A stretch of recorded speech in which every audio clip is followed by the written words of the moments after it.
Please stand. My brothers and sisters, our good news this morning has been recorded for us by John. Now a man was ill, Lazarus from Bethany, the village of Mary and his sister Martha. Mary was the one who had anointed the Lord with perfumed oil and dried his feet with her hair. It was her brother, Lazarus. He was the one who was ill. So the sisters sent word to Jesus saying, Master, the one you love is ill. When Jesus heard this, he said, this illness is not to end in death, but for the glory of God, and the Son of God may be glorified through it. Now Jesus loved Martha and her sister and Lazarus. So when he heard that he was ill, he remained for 2 days in the place where he was. Then after he said to his disciples, let us now go back to Judea. The disciples said to him, Rabbi, Master, the Jews, they're trying to stone you, and you want to go back there?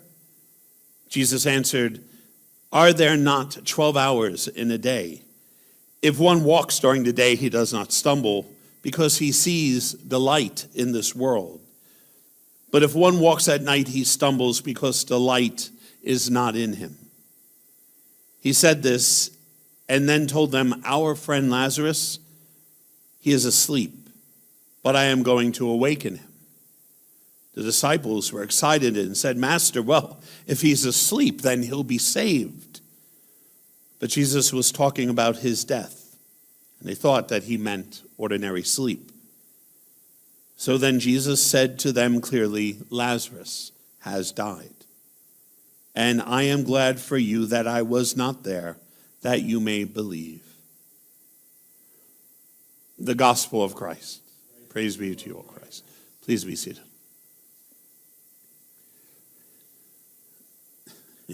You know, whenever you read the gospel, you say this is the good news according to, and then you read a story like this and you're like, excuse me, what happened to the good news part? Did we skip that? Did we miss that somewhere? Sometimes the Gospels present us with a whole bunch of different ideas and versions and appearances of truth that we need to sort of work through a little bit. My wife's car about 3 weeks ago decides that it's going to have an attitude. She is driving, and she's driving home over the bridge, and she calls and she goes, I think I have a problem. You ever watch those space movies and it says, Houston, you know, we have a problem? It was one of those calls, you know? Now she's going over the bridge. So like the idea of like, why don't you just pull off to the side and see what's going on? That's not going to work.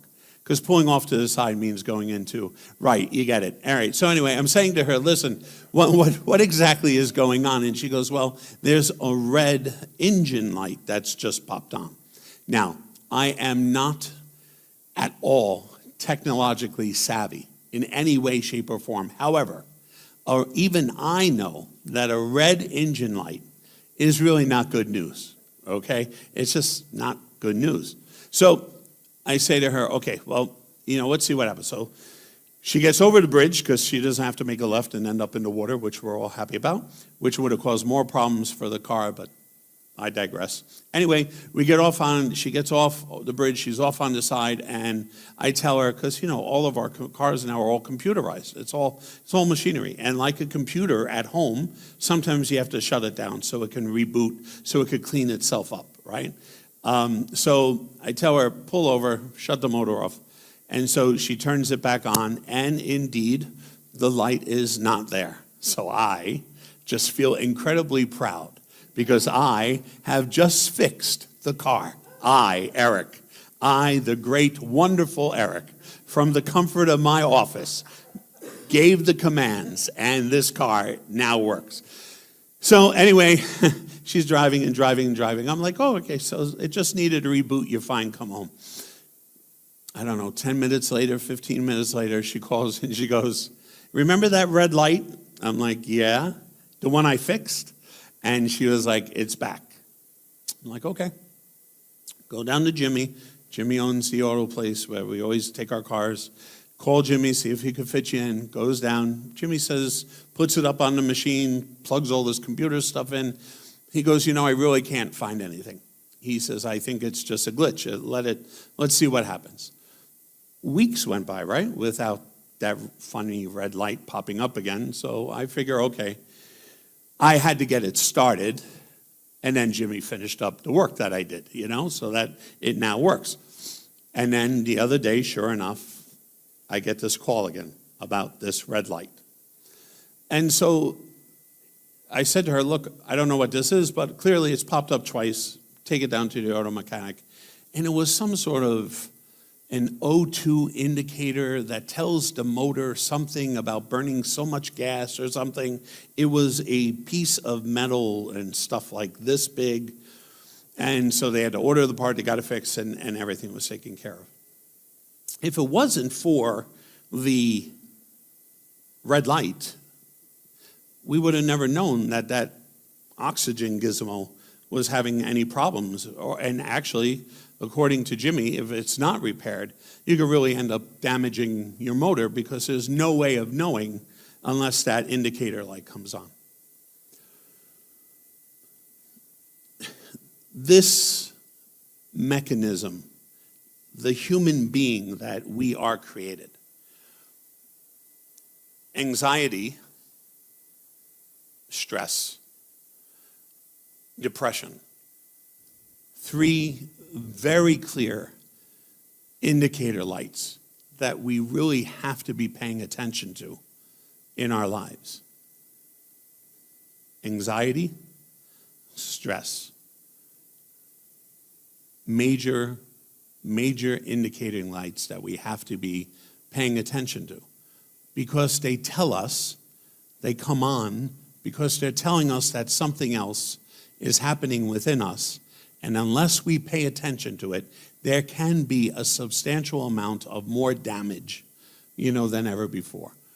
I share this because this is one of those weeks with a number of calls and emails about the fact that, honestly, the financial crisis right now in the United States, 5% off of the stock market, damages people's financial plans significantly. And I myself am called into an emergency board meeting tomorrow morning to try to figure out what we're doing to compensate for what's happening, because we don't think it's exactly the bottom. So the company needs to make a determination about how this works. In the school district of Glen Cove, they are meeting this week coming up, and they are talking about how they need to trim the pension plans for the teachers who have retired because the money that was expected to be there to provide for all this is no longer there. I don't want to get into the politics of it. Honestly, it doesn't matter. It's already what it is. And people right now are indeed anxious and fearful, and they are stressed. What concerns me is that this is happening to the human race in a period of time where we really haven't yet healed from COVID. The irony of all this is that COVID impacted the entire world. Everybody. Except for maybe those penguins that live on that island that also got taxed. I don't even know what they send out. But anyway, the fact is that the whole world got impacted by COVID. And we all struggled through that. And honestly, my experience, I think we're still in a bit of post-traumatic stress disorder about what that was, because it was horrifying. We were scared because we all realized that we were simply one breath away from each other, and that breath could be deadly. And we have never experienced, except for in major world wars, we have never experienced, especially a silent killer like COVID. We've never experienced that. And now, within just a couple of years, we, as a world community, are now facing an enormous backlash of events and situations and choices that have been made that are now impacting once again, everyone across the entire planet. And I'm just asking us to be sensitive and aware and not to be shameful of the facts that we could be experiencing ourselves those red light indicators, because all of this is moving very fast. And just like COVID, we don't have any control. And because we don't have any control, we immediately go into this fearful, anxious position in place. Did you know that the top 3 situations and circumstances that cause the most anxiety and stress? Divorce is number 1, believe it or not. Couple going through divorce, people involved in a divorce, number 1 factor indeed. The second one is health. Anything health related to us, anything that impacts us personally, health-wise. The second largest cause of anxiety and fear, anxiety and hopelessness. And the last is finances.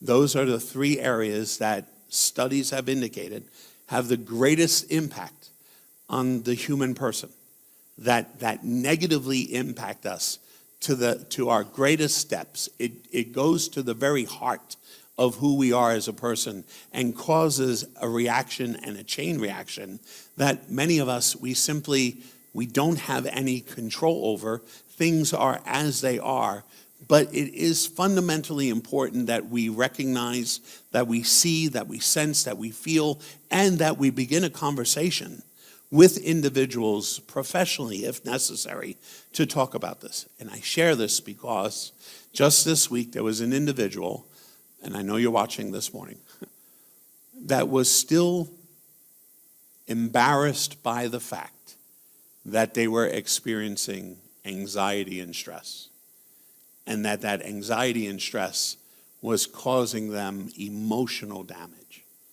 And I know there's others out there that still think in some way, shape, or form, this person was a male, I should be able to handle this. I should be able to take this in. I should be able to handle anything that comes my way. I should not be weakened or impacted by anything because I am. It's just not the reality of who we are as human beings. Under this really tough exterior that we all put up, there is just a very thin barrier between that and our hearts and our souls. It is so thin, such a thin barrier. And yet we think, I do it myself, I'm 6'5". I'm built like a linebacker. I mean, there's very little I think can impact me in any negative way. And yet at the same time, it does, because of that barrier which is so thin. And I know all of us have that. Now, okay, Eric, this is really great. Thank you very much for the mental health course. What does any of this have to do with the scriptures today? So look, Mary and Martha, their brother is sick, very sick. And what do? They call for Jesus to come. Before the whole story unfolds, before Lazarus ends up dead and in the grave, and before he's resurrected by Jesus, before any of that happens, it all starts with them reaching out and calling upon Jesus.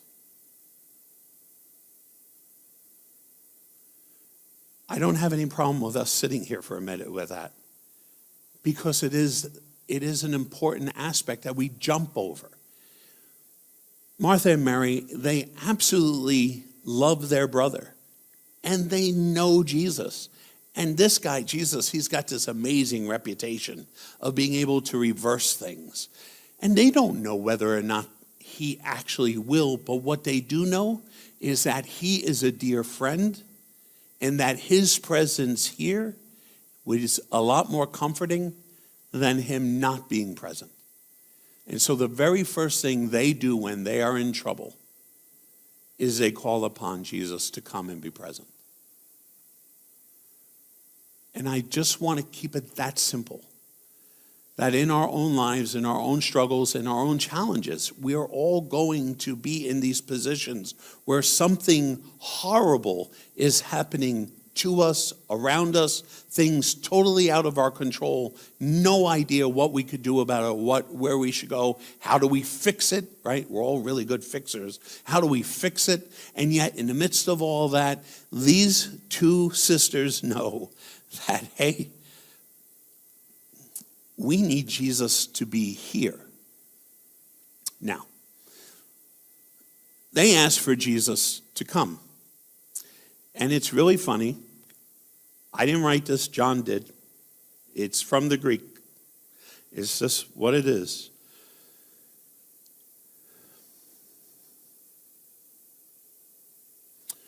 So when he heard that Lazarus was ill, Jesus remained for 2 days in the place where he was. Now, you just have to sort of chuckle a little bit about that. I mean, he's just told that his best friend is sick. His best friend is sick. And he doesn't drop everything and go. See, because even though Martha and Mary don't know that Jesus has a plan, Jesus has a plan. That even though he waits 2 days and ultimately says to his disciples after 2 days, we're going to go see Lazarus now because he's fallen asleep and I'm going to wake him up. And they're saying to themselves, oh, that's great. He's just sleeping. So we're going to wake him up. Everything's going to be fine. We're off and running. And then he has to sort of sort it out for them. No, I'm really sorry. He's dead. And you have to, as a disciple following Jesus, even knowing and seeing everything you have experienced, you have to be asking yourself, excuse me, time out. If you knew 2 days ago, why didn't we go to take care of this? You healed, the centurion's slave from a distance by just a word. And you didn't do that here. Why aren't you acting in a way that, quite honestly, I vote that you should act? Why aren't you doing that? But recognize the underscore of this. Mary and Martha have faith in Jesus. Their job was to ask for him to come, to humble themselves, to admit that they're not going to be able to do this by themselves. They don't know what they're doing. They're besides themselves. They're fearful. Lazarus is terribly sick. We will call for Jesus, and then they wait for Jesus to show up. And you and I, when we call upon Jesus, we think, when we need something from God, we think that God instantaneously has to respond and instantaneously has to fix the situation. And I'm sorry, if you look into the scriptures, from Micah to Jesus' birth, Micah being the last of the prophets, announcing the coming of the Messiah, 400 years. Our God doesn't work or think or act or behave in any way, shape, or form that we do, but it doesn't mean he's not God. And it doesn't mean that he's not in control. And it doesn't mean that he's not part of every single step and experience and process that's going on. The girls called out, they cried out because they knew and they believed and they trusted even up until the point that Lazarus dies. They put him into the tomb, and the story goes on, and it's the one that I use all the time for funerals, where Martha says, even now I believe, whatever you, Jesus, ask of God, God will give you. Her faith, even though things get dramatically worse than when Lazarus was sick, It doesn't fall apart. She still holds on. She called on Jesus. He got there late. She probably wasn't very happy about that experience. But even as Lazarus is laying in the tomb, she knows and she believes still, despite everything she sees, that God is God. God is the one in control, not humanity. And so, look, none of us knows what happens next. None of us knows what happens financially. We don't know what the economics will play out like. We don't know how any of this is going to take place. We don't. Donna can tell you, this has been a horror of a week for me, you know? And I have just come to trust that God is God.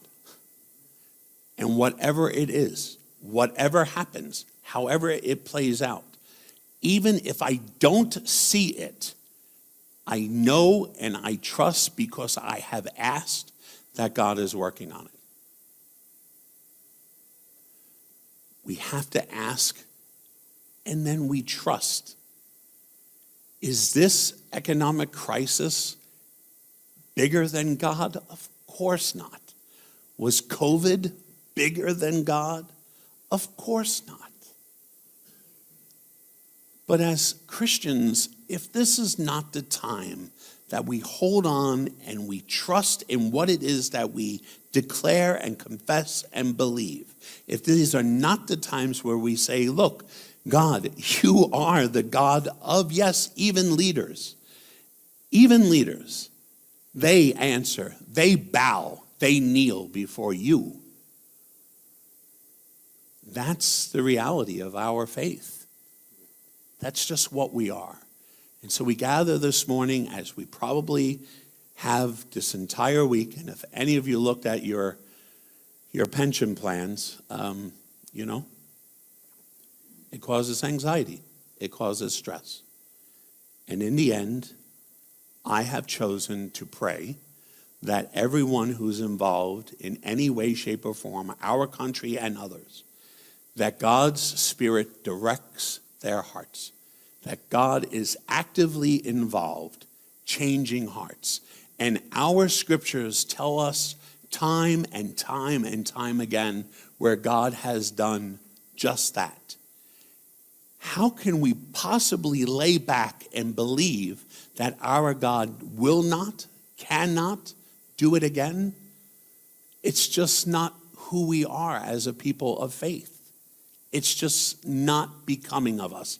It is an attitude that is below who and what we are as disciples of Jesus Christ, the Son of the ever-living God.